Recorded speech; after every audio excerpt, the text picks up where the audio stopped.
Aw dang, UTV got pink eye.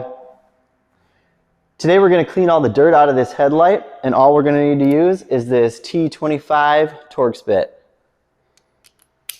Got my adorable wrench, of course.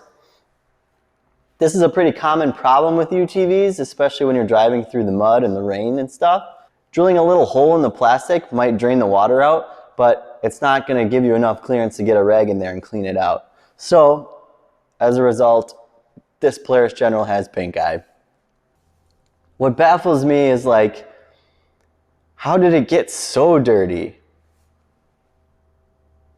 I almost feel like the person drilled the holes first and that's how it got dirty. But I think once we take it out, we'll probably find an answer to that question. There are 3 screws back here.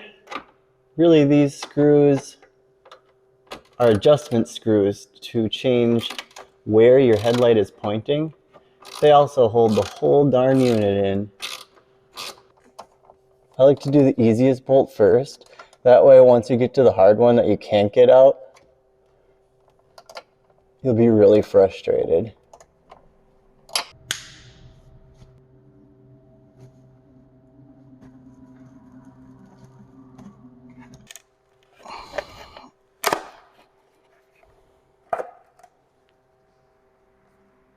There, now we can clean it.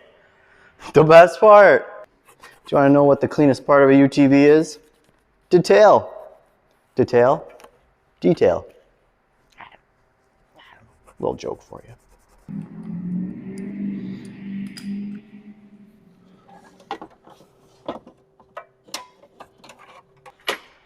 Then the last thing to do before you call it a day is make sure they're lined up all right.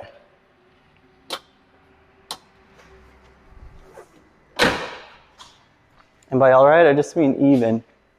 We just want them to point straight ahead, not at the sky, not at the ground. You want to hit the DNR right in the face. Okay, looks good. Does it look good? I don't know.